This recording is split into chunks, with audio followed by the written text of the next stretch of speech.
Hello. In this episode of Airs for Architecture, architect, historian and scholar Stylianos Giamarelos speaks about his recent book, Resisting Postmodern Architecture, Critical Regionalism Before Globalisation, published by UCL Press in 2022.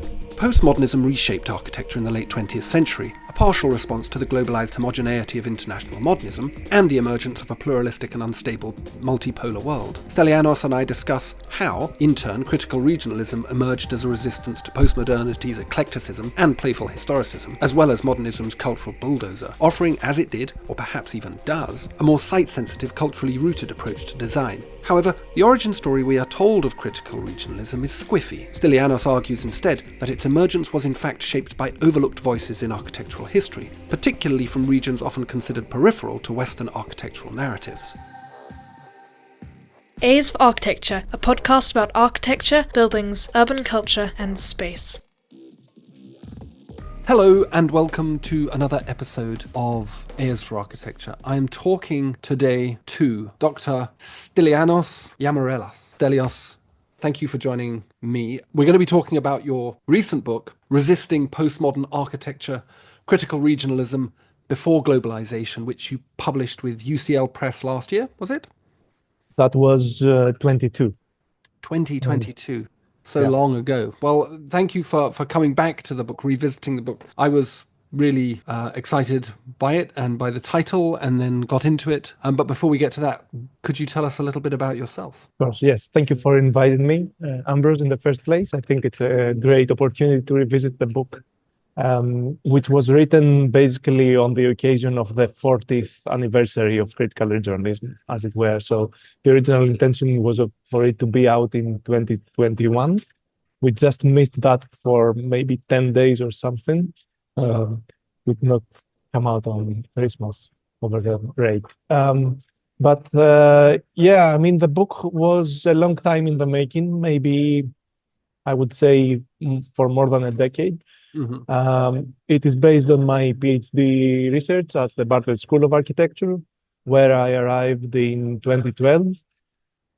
And my original intention with this PhD was to explore the implications or the ramifications of postmodern discourse in architectural culture. So basically something that quickly changed as I moved to London was this idea that I was going to do a very theoretical and very international PhD. And in the end, it turned out to be very historical and very Greek. Do you mean just thematically very Greek? I ended up working very much on the context of Greek architectural culture, because that was where the term critical regionalism, it was for this context that the term critical regionalism was first introduced by Alexander Jonis and Leanne Lefebvre in an article that they published in a Greek architectural journal in 1981. The article was called The Creed and the Pathway.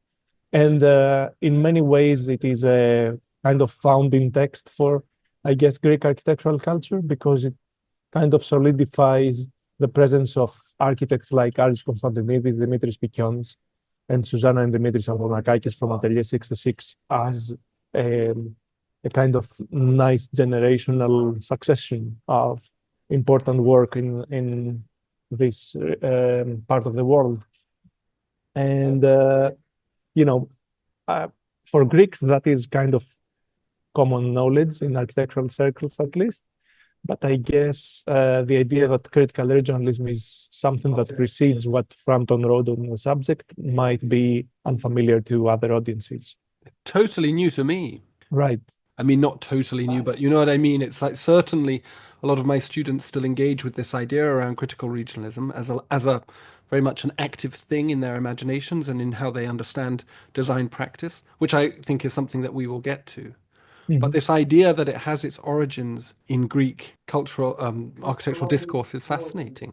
And I suppose on one level it's fascinating because when one thinks of modernism, modernity, one doesn't generally speaking think of Greece. So what were they responding to? What was Lefebvre and Jonis? What were they responding to? Was it to the direct contest of Greek modernism? Yeah, so I guess that's a long story. which the book is trying to recount in many cases. So there are also other people who are involved. Obviously, I guess if you kind of followed the thread that connects regional discussions with modernism in architectural culture, you could even go back to Siegfried Gideon and ideas that he developed in the 50s, where he was trying to kind of theorize the transition from the first generation or second generation of modernist masters like Le Corbusier and all these kind of big masterminds of modern architecture to people like Jörn Utzon and all this younger generation of architects who had then started to build a bit differently, I guess, across the world, and they had also started to treat modernism as another tradition within architecture. It was no longer, the new progressive movement. It was something which had already its own kind of history and legacy, and could be further developed, maybe by injecting some sort of regional features back to an architectural language that initially presented itself as very abstract, rational, techno-scientific. Mhm. And so, yeah, I guess Jones and Lefebvre are the protagonists in a sense of the story because they coined the term in that article that I mentioned. But then this was a discussion that was very much in the air in the 70s in many different parts of the world. So it was not only in US academia where Jones and Frampton were based at this time. It was also very much a discussion happening in German-speaking regions. So the first article that Jones and Lefebvre wrote on the subject was after being invited to do so by Lucius Burckhardt, who was a sociologist, but very much involved in architectural issues. I don't know how familiar the audience might be with Lucius Burckhardt and his work at ETH. So he, as I said, he came to architecture through sociology, but he wrote very incisive accounts of the profession. And he was also he was engaged with students and radical politics of, let's say, 1968 protests at the time. And he also had developed discourse around architecture and design in relation to, let's say, landscape or recent ecological debates. So he had a kind of very well-rounded, all-encompassing sort of view of architecture almost completely from the outside, trying to see how architecture fits within the bigger picture of other stakeholders who are part of the game. And he was then looking at the work of a lot of German-speaking architects, so in the Swiss region, in Austria, in Germany, who were also trying to combine in their work insights from local architectural cultures and their kind of modernist designs for new projects of the 70s. So I guess in all these contexts, there are different motives and different initiatives. It just so happened that, especially after Frampton recapitulated the term regionalism, critical regionalism from Jones and Lefebvre, it became a kind of umbrella term for all these things. But obviously, as you're saying, the response to the critical regionalism response in all of these different contexts was probably a response to a different question. So, for example, for Jones, Lefebvre, and Frampton, critical regionalism could be this kind of third way solution response that they were looking for between, let's say, the two opposing extremes of a modernization that was producing technological boxes, completely autonomous, air-conditioned, with no contact with their natural or social and cultural environment. Mm. On the one hand, that was something that they wanted to avoid. But then on the other hand, they did not want to throw the baby out with the bathwater, as they felt that the postmodern critique was doing at the moment, especially in the ways it was expressed in Charles Jenks's The Language of Postmodern Architecture, which they felt Johnson Lefebvre described that as the narcissist phase of architecture, where architects are doing paper projects and kind of self-referential, they've kind of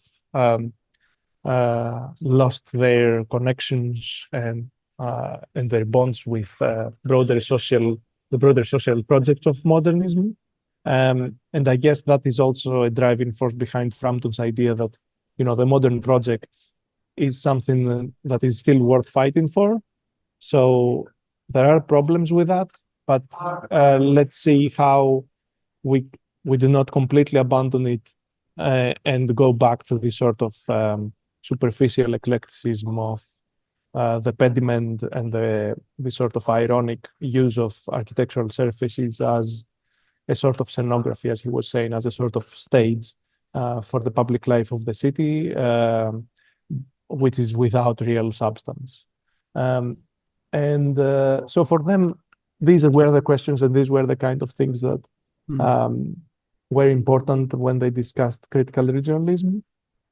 For example, Frampton was also someone who was looking at the work of many architects already from the 60s, when he was working as a technical editor for architectural design between 62 and 64. He edited about 30 issues of this magazine. And within some of these issues, he really wanted to pick out architects who work in small cities, like he used to call them city-states, almost as a sort of reference to the ancient Athenian democracy, for example, where the architects, he felt, had this kind of very important civic role. They were part of communities, and working within these communities, they managed to produce very regionally bound and specific architectures. And some of these architects could include, for example, Gino Valle in Italy, but also, I think, the school of the Ticino that he started to theorize about from the late 70s onwards was his kind of original locus of critical regionalism. So in a way, Frampton was developing his own thinking around regional architecture before encountering the text by Jonis and Lefebvre. And he encountered that because they were good friends, Jonis and Frampton, already from I think the late 60s was the first correspondence I found between them in Frampton's archive. And so they kept track of each other's work, and they were frequently in conversation because they were both teaching in Ivy League institutions at the time in the US.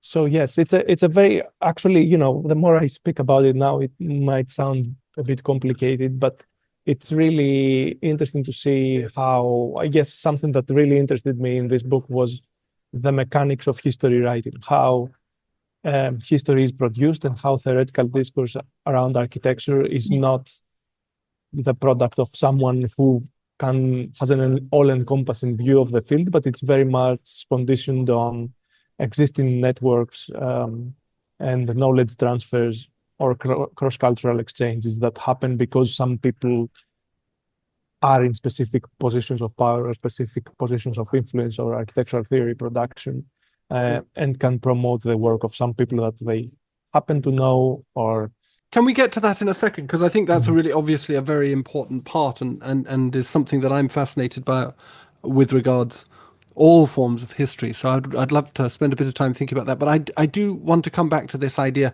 which for me, again, I think is quite fascinating, this idea of critical regionalism being a point of resistance against this apparent superficiality of the postmodernist approach to architectural design. And I suppose this is my misreading. I'm quite good at misreading, so please forgive me for that. But I'm also good at that, don't worry. This idea that critical regionalism is a point of resistance, and this is obviously a key aspect of your book, this notion of resistance. Yeah, I hadn't really realized that was at the heart of it. And that in a way what it was trying to do was skip back to the seriousness of modernism, to the ethical imperative that underpinned modernism and modernization, and sort of leapfrog this strange eruption of postmodernism. Can you talk a little bit about this notion of resistance, I suppose, and a question that I posed to you when I wrote to you yesterday? Who was leading this? Was this something that theorists like Frampton and Sonis and Lefebvre were identifying in practice? Was it a name that they were applying to a form of modernist practice, or was it that they came up with this kind of in conjunction with practitioners, with designers, that they actually started implementing this idea? Right. Okay. Brilliant question. Thank you very much. I think it goes very much at the heart of the book and the kind of questions that I was asking myself. Let's start by observing that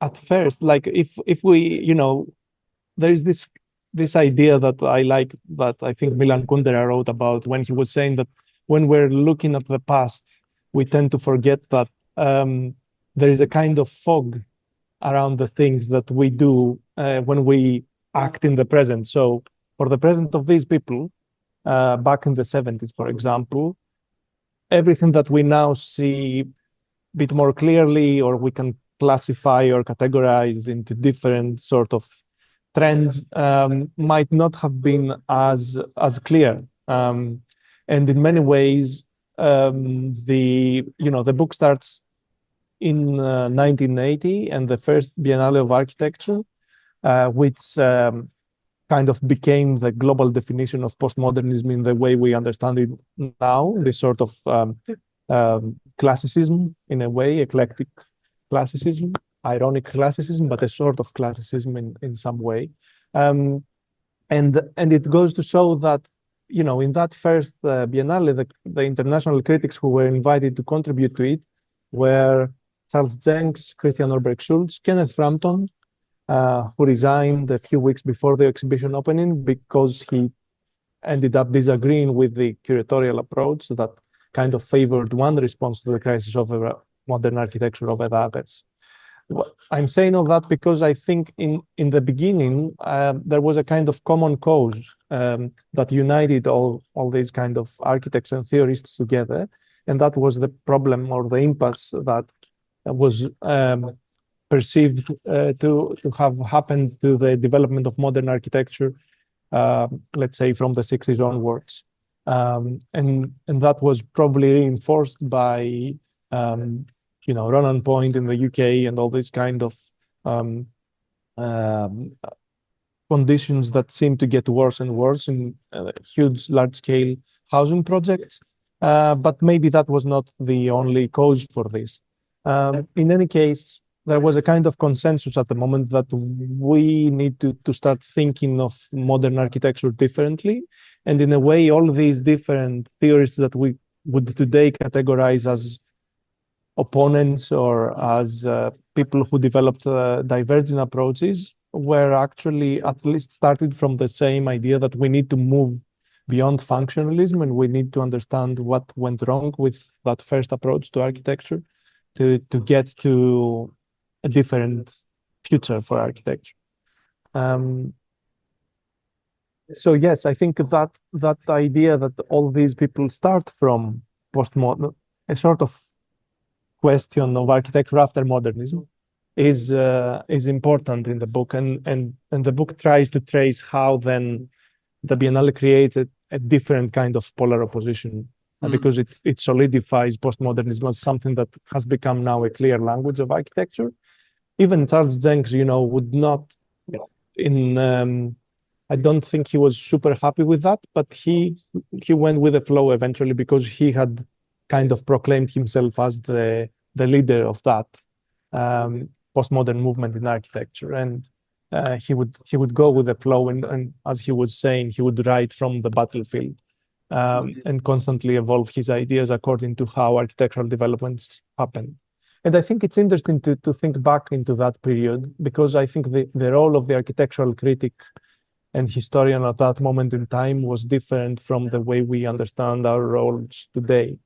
I think when you speak with architects and theorists and critics of that period, there is a sense that the architects would want the support of the critic in promoting a certain cause or trend or approach or direction for architecture, and they would be united in that. And in a way, this is why in that period books or maybe buildings could write architectural history. They would be included in those books. In some cases, Jenks would say, this new building by Ricardo Bofill is doing this and that, but maybe it misfires as a new expression of postmodern language because it does this and that. And so there would be ways in which criticism would correct, quote unquote, or offer interpretative comments about the future development of architecture in a way that I don't think is very much the case today. Maybe today, architectural historians, we tend to understand ourselves in the kind of more, maybe in the framework of critical historiography more generally, and contextualizing architecture into all sorts of other discourses that have, of the humanities maybe, that have been on the rise over the last 4 decades, and less where I think we are more distant from current architectural practice, and maybe the lack of new isms for this period. Maybe the last ism was parametricism or something like that. Yeah. The might suggest, which is also a label that the architects themselves created for themselves rather than being imposed by a critic. Yeah. Might suggest that the landscape has completely changed.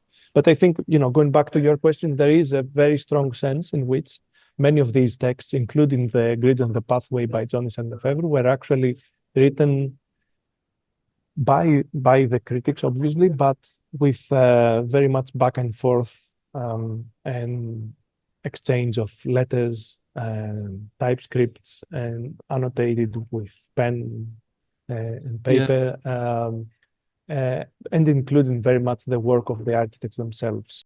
It's a really interesting idea that you then present in talking about Greece so much and focusing on Greece, is that it sort of decenters this critical regionalist idea, which even when I've read Frampton, when I've read work around critical regionalism, it always comes across as something that is the possession of the Ivy League university professor who then gets to apply it to these kind of contexts and because of their privileged position. And you talk instead, therefore, of critical regionalism as a space of authorship which is rhizomatic.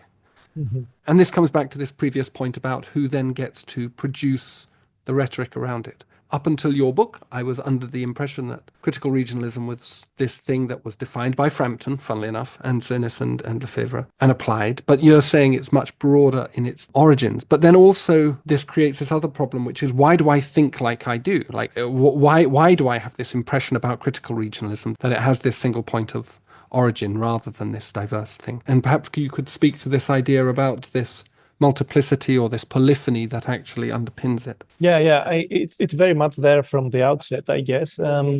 Even when we talk about Jonis and Lefebvre, I mean, I've already kind of mentioned how their first text on the subject was also very much written with the architects being close by and suggesting additions, amendments, some different illustrations, what should be pronounced more.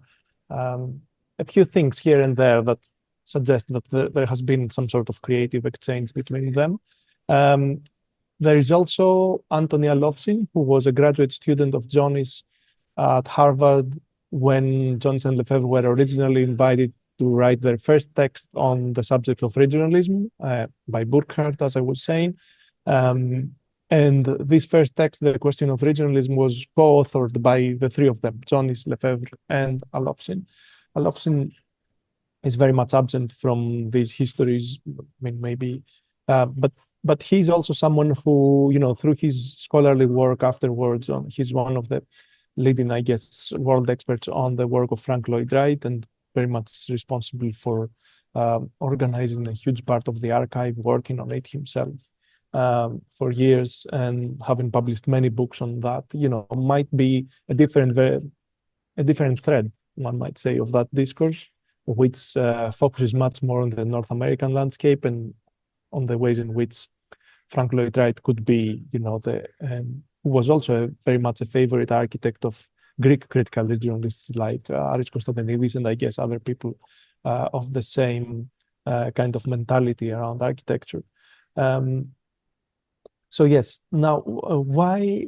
So there's certainly a broad range of people, objects like buildings, architects, theorists, texts. And that's why I'm saying that this space of authorship is very much rhizomatic, because you cannot really say which started when. How far back do we need to go? Who is the first? I mean, we can definitely pinpoint when the two words were joined together by Frampton and by Johnson Lefebvre and then Frampton.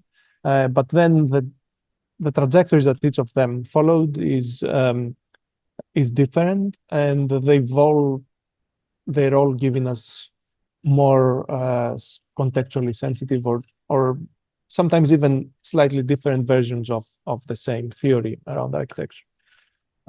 Why do you think it has one single originary point? I guess this has to do with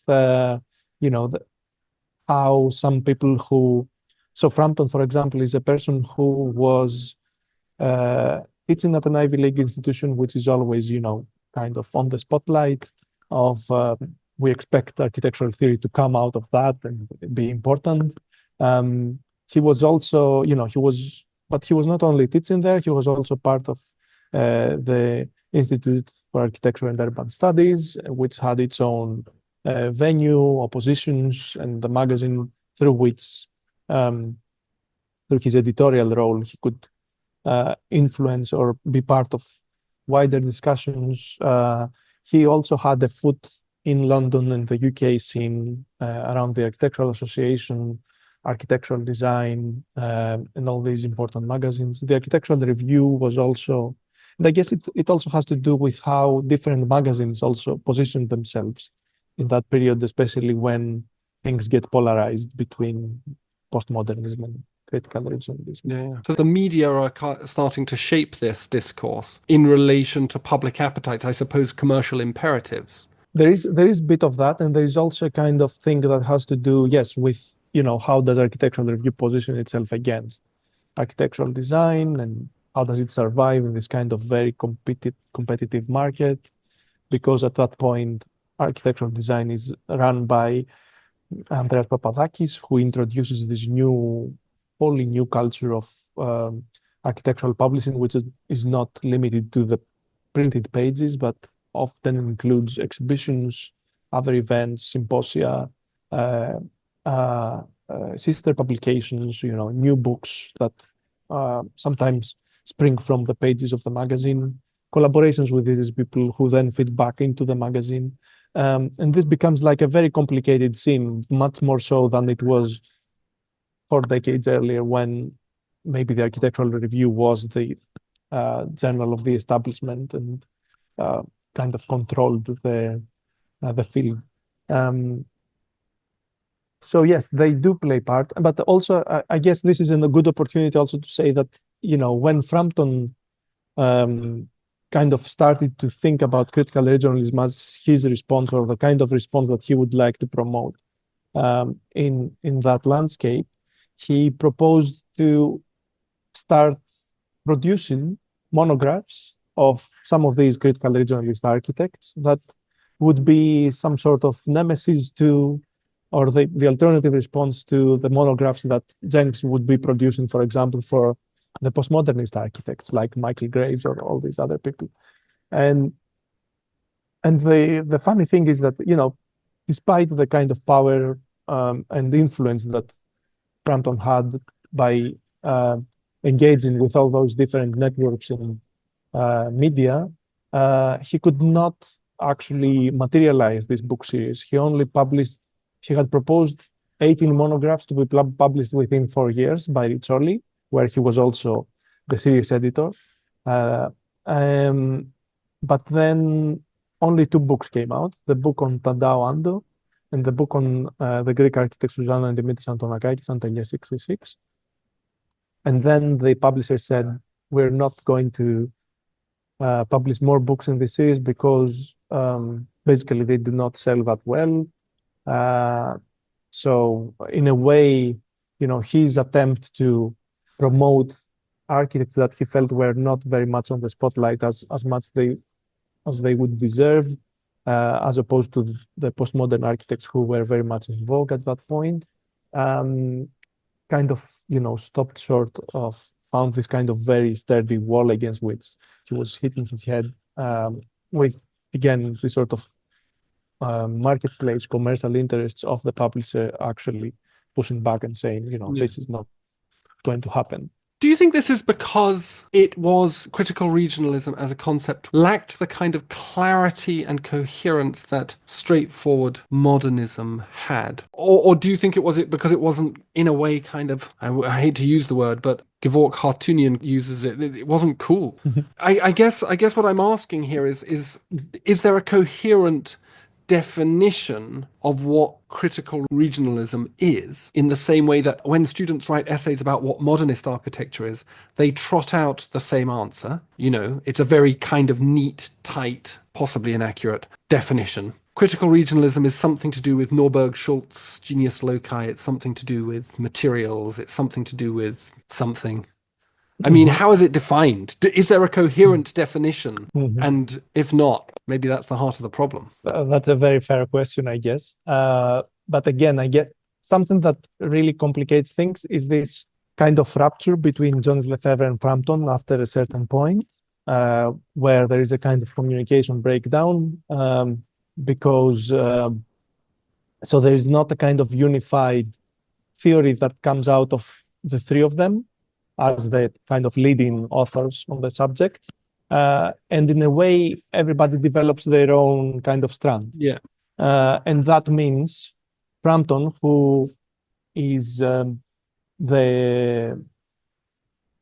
who includes a chapter on critical regionalism in his most, influential book, The Critical History of Modern Architecture. Yeah. This last page of that book, where he lists the seven points of critical regionalism, is probably the best definition he can offer for a while. He intended to write a full-blown book on the subject in the 80s. I think my impression is that Frampton was more of the critic of architecture, so he was really good at writing sustained and comprehensive, very insightful analysis of buildings and the work of single architects, but maybe much more in the logic of the magazine or the journal article or the special issue of that, or a long feature on the work of a specific architect. Maybe he did not have the kind of different skills one needs to complete a book on a subject. In many ways, I do feel sometimes that when one reads back into the critical history of modern architecture, one is not necessarily reading a book that flows from start to finish, but more like, you can pick out a few of the chapters as if you were reading a journal article on that specific architect or that specific point in history. And I do think that might be also why there is no book on critical regionalism, at least until Jones and Lefebvre actually write it in the early 2000s. So mainly for the 2 decades in which critical regionalism flourishes and is becoming part of, let's say, mainstream discourse on architecture, there is really not a book to go with it.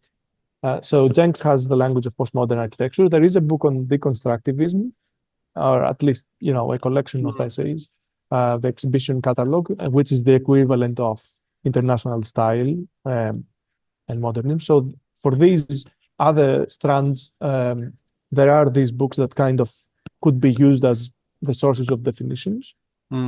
But for critical regionalism, there are also these kind of definitions from others that are shifting. So for Jones and Lefebvre, for example, from the late 80s onwards, the important concept for critical regionalism is this idea of defamiliarization, that you enter a building and the important thing that happens is that you don't feel it's familiar in some way, but very unfamiliar in another way. And you're trying to understand what's happening here.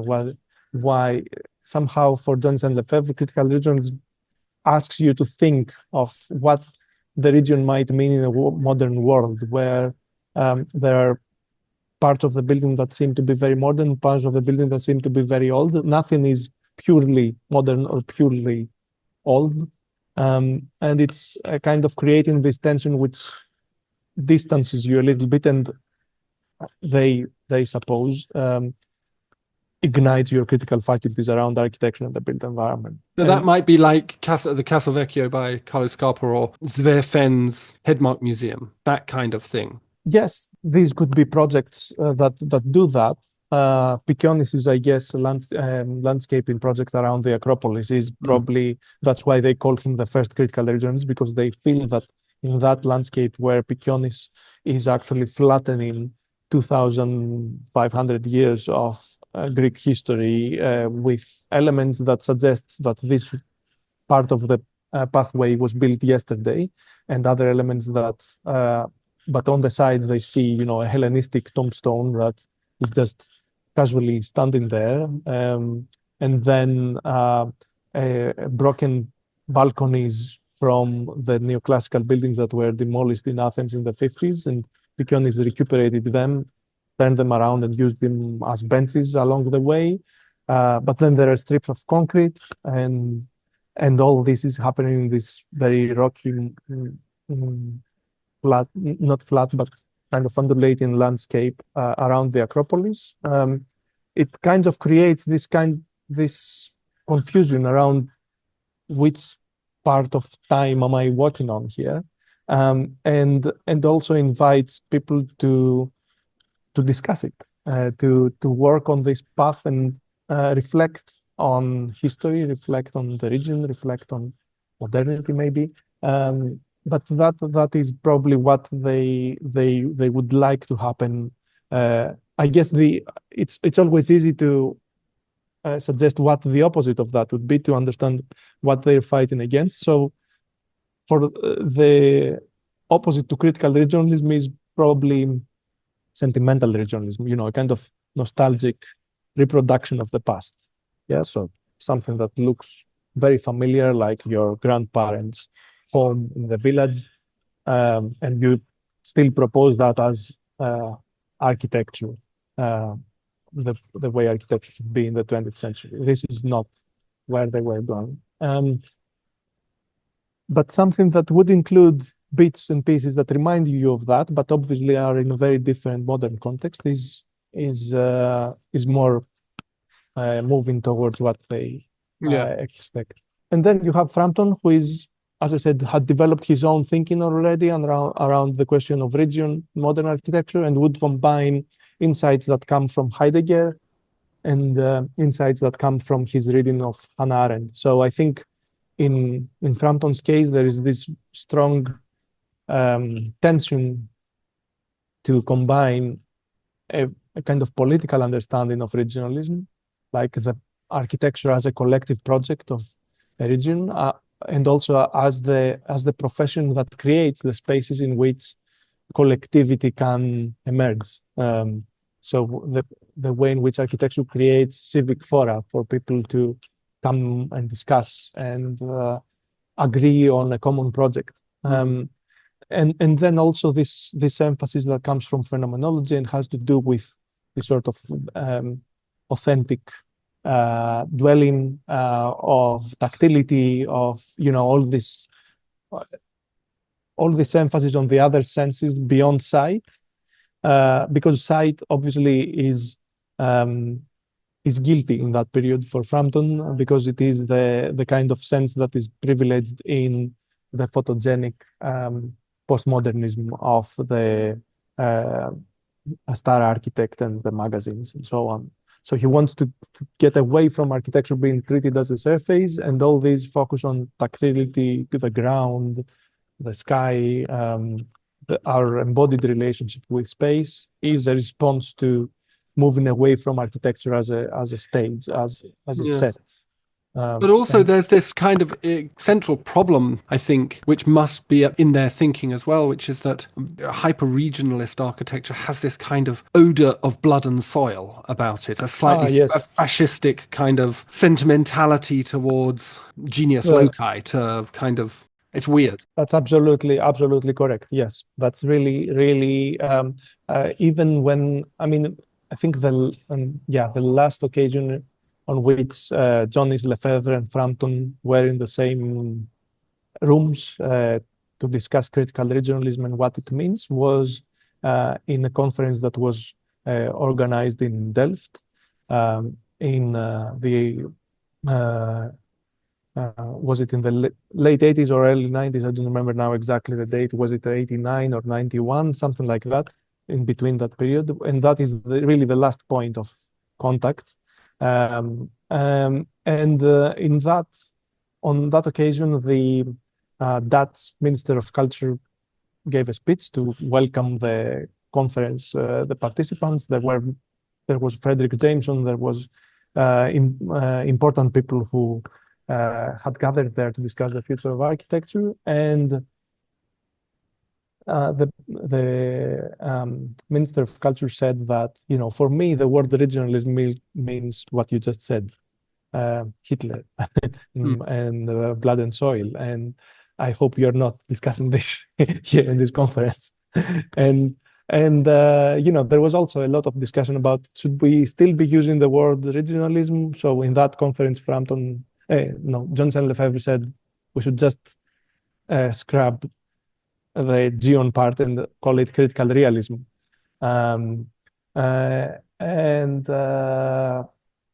Just to avoid this and that sort of association was also problematic for the architects themselves. So, for example, in Greece, at least, Susanna and Dimitris Antonakakis were very much skeptical of the word regionalism because of these associations. I think in this context, it's also difficult to understand now how difficult it was also for the thinking of philosophers such as Martin Heidegger to enter mainstream discourses because of his association with Nazism as well. And for decades, this sort of thinking was considered to be dangerous, not good to be engaging with, and so on. And in some ways it might still be, but no, not at all. I think for me that's why it's perhaps difficult for if Frampton wanted to publish 500 volumes on architecture, whatever it was, and only got through 18 and only got through 2, then maybe it's because it has to walk this incredibly fine line between the homogenizing, universalizing approach to modernism, but also all of the amazing things that come along with modernization, which are not least emancipation, but also more importantly, excitingness. Being modern is really exciting, but at the same time, it's got to not fall into this trap of sentimentalizing some kind of militaristic past, or I don't know. But even so, and even despite the fact that it's not in a way as coherent a ism as others that have come before, and I was thinking you said parametricism, I wonder if biomimeticism is going to be the next ism within architecture. But even so, critical regionalism has gained enormous traction within the profession. It's incredibly potent. It underpins a huge amount of urban housing work, for example, done in London, in very successful practices, and really strong emphasis on the kind of atmosphere of critical regionalism. How does this transference, do you have any sense of how this transference takes place? And in a way, why then does critical regionalism still remain a kind of marginal practice? Even though it's kind of been adopted by the profession, it still theoretically remains quite marginal. So it has been adopted by the profession, first of all, because Frampton was teaching generations of architects. And I think that kind of reminds me that I interviewed some of them, and one of them said that, it was funny how, we were in New York with all these high-rise buildings and skyscrapers around us. And when we entered that classroom, seminar room, we're talking about these very sensitive, very, very smaller scale sort of buildings. But then we exited the classroom and we were fascinated and, it was magic and so on. But then we exited the seminar room and we were back in this, kind of megalopolitan environment. And we could only start thinking like, okay, that's great, but how does it apply to my sort of everyday life, everyday practice? I think there is a way in which I guess maybe one more thing I wanted to say about critical regionalism not being specific is this tendency it has to not be conflated with an architectural style, because the moment something becomes a style is kind of ossified, and especially, there's any sort of social political project that might underpin it is immediately compromised because it becomes kind of empty word. And so there was this, I guess there was a kind of internal resistance to offering a clearer definition or making it very distinct architectural language. Also because, when you're basically advancing a sort of architectural culture which tries to speak to so many different regions and so many different traditions that come with them, as opposed to, grouping together a few North American, maybe Northwestern area European architects and making them into a global movement. That is probably a bit easier to do than to try to say, there is this practice in Greece, this practice in Japan, this practice in Sri Lanka, and try to get them all together. Obviously, the language that they will be using is not the same. And when you're trying to offer a definition, you end up with some sort of very abstract generalization, which might not say that much about what exactly do we do with it as designers. So I think there might be a bit of that as well in there, that this ambition to try to be sensitive to the local context and the local cultures of its regions and building traditions and what may still be involved in architectural production is also a way in which a definition becomes more difficult to put forward.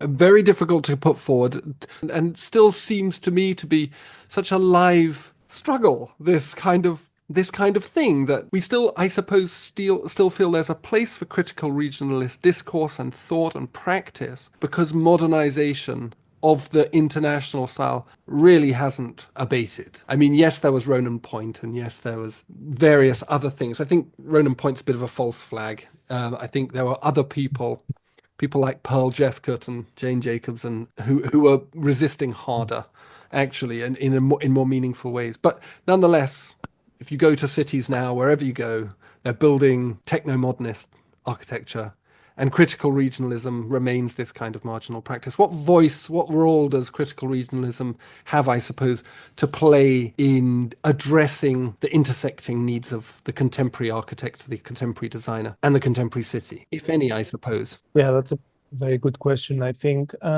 My impression is that there are a few reasons for it still being relevant in some way.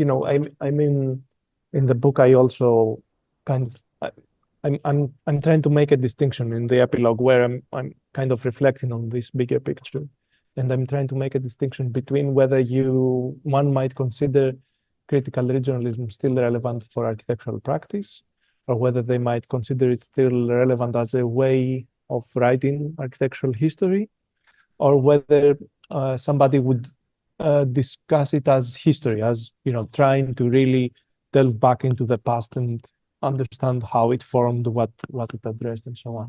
So there are kind of three fronts on which one might say that this discourse is relevant or could be updated for the 21st century.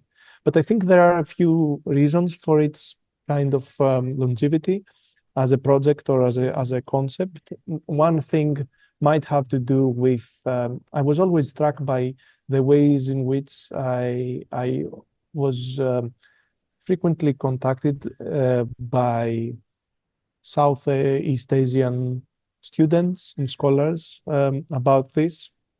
And I feel there might be a way in which parts of the world which are undergoing rapid modernization of a scale that is almost unimaginable now for a Western European country or even North America, are probably seeing a similar pattern emerging, because in many ways, I think in Frampton's 1983 text on critical regionalism, there is a very strong sense that critical regionalism is also a response to the expansion of the megalopolis, of this idea that the city is a highway with plots of land around the highway. This highway is connecting everything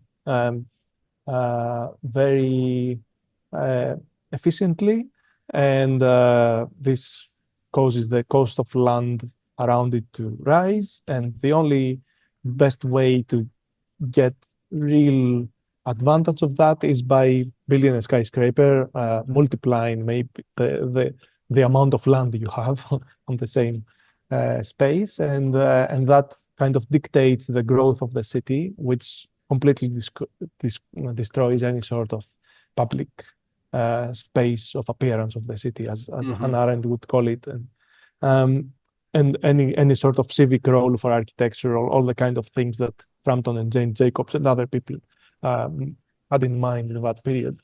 And in a way, this is happening now in many other parts of the world, which are rose in economic power and industrialization and so on at a different stage, and for them, these challenges that Frampton describes or Johnson Lefebvre describe in their texts seem to be very relevant. And seeking for an answer, they provide a sort of answer to these things. The other thing I was thinking about as we were speaking is that critical regionalism, in a way, because there are people, or because of the centrality maybe of Frampton's figure, but not only because of that, because the ways in which architectural culture might have been valuing certain aspects of design that are related with these ideas or could be associated with them. In a way, I feel that like 1 out of 4 architects of the architects who got the Pritzker Prize, and even almost half the architects who got both the RIBA President's Medal, the American Association of Architects highest honor, and the Pritzker Prize, they all have been directly associated, or could be directly associated, with critical regionalism. In a way, it feels, and also maybe because Frampton was picking out one practice from each country, saying that this is the exemplification of critical regionalism, it has kind of created an elite club of people or practices who are, this is quality architecture, high quality architecture, and it's a kind of badge of honor to be included in this club. And yeah, so in a way, even if the rest of the built environment looks very much like New York when the students exited the seminar room, in the architect's imaginary or in the idealized form of the profession that they would like to serve when they exit the Columbia University or whatever, this ideal of critical regionalism might still embody something that talks to them. And I guess there is also this whole discussion about, for example, air conditioning and our over-reliance on that, and its or locally sourced materials. All some of these elements of the discourse that were there already from the outset are really important in the present context of the climate emergency. So there's ways in which you can draw lines of continuity there. There is also this whole discussion about post-colonial identities, And people like Mark Crinson have very crucially identified how Frampton's reliance on Paul Ricoeur's question of how do we universalize, how do we combine universal technological science with a demand a demand to return back to the roots, especially in a post-colonial context where one side of the coin has to do with the colonial past and one side of the coin has to do with the pre-colonial past. I think there are many registers on which some of the ideas that were associated with critical regionalism are still very much active and producing discourse and ideas around architecture. And this is probably why people might still feel they want to return to it in a way. And they might have different motives coming from different parts of the world. But I think that, yes, this might explain why, despite it being, kind of nebulous or not very clear in many cases, it still is a kind of discussion that constantly returns. But I do agree that it's a discourse that, if it is going to stay relevant in the 21st century, would probably need to be updated. And I discuss some of the ways in which this can happen in the book, in the last few pages, where I offer my own kind of points of critical regionalism as practice, history, historiography. Can you unpack them just a little bit? Okay, yes. So some of the stuff that I already mentioned is part of that response. I guess, for example, that, if you go back now, we are now, more than 4 decades after Frampton, Jones, and Lefebvre wrote all these texts. But I did this sort of mental exercise of trying to put all the buildings that are related with critical regionalism together, especially the first decade that I'm really interested in. Something that the book also does, by the way, is this idea that critical regionalism has different phases, different opponents, different parts of its history. I focus more on the first decade, in the 80s, basically.